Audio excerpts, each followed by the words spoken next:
Si Elsa ay gustong maghanap ng dalawang bahay na kanyang matitirahan.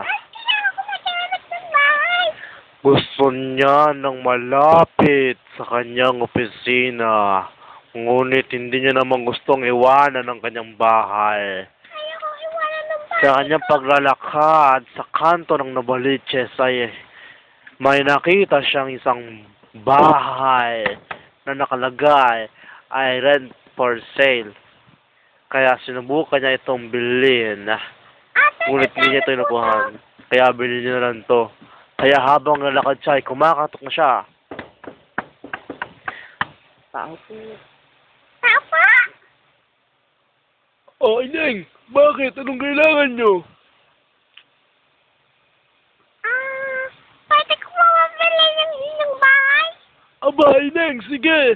Halika at pumasok ka! Salamat po. Oh, sige, maupo ka muna dyan. Salamat po. Gusto mo ba ng kape? O juice? Huwag na po. Tubig na lang po. Aba, ang arte mong tarantada kang bata ka. Ha? At, wala, huwag niyo naman akong murahin. Hindi ako nagbumura. Iba yung mura. Namo.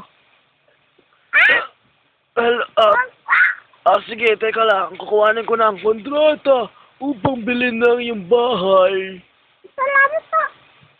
Oh, eto. May ballpen ka bang dala? Ay, wala po eh.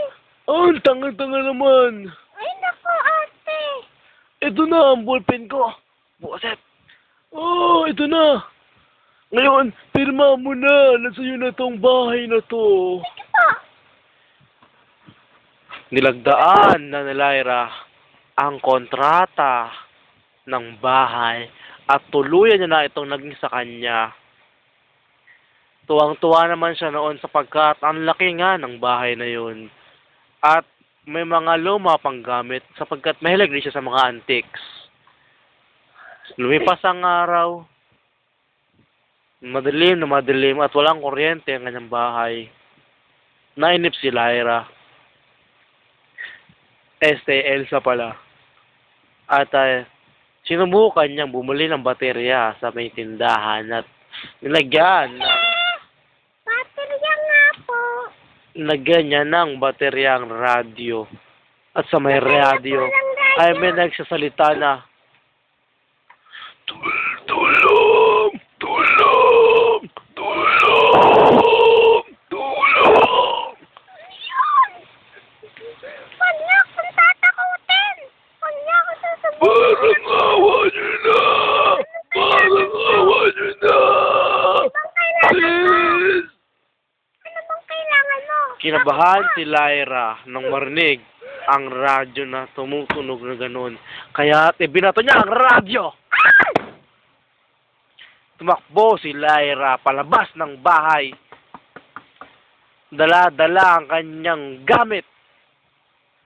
Ngunit, nakapunta siya sa ibang dimension. Ang sabi ni Lyra, nasaan na ako? Nasaan na ako? Naliligaw ako. May lumapit sa kanya isang matandang lalaki na walang paa at walang ulo.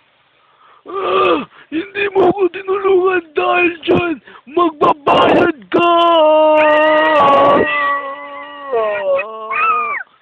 Simula noon ay hindi na nakita muli si Elsa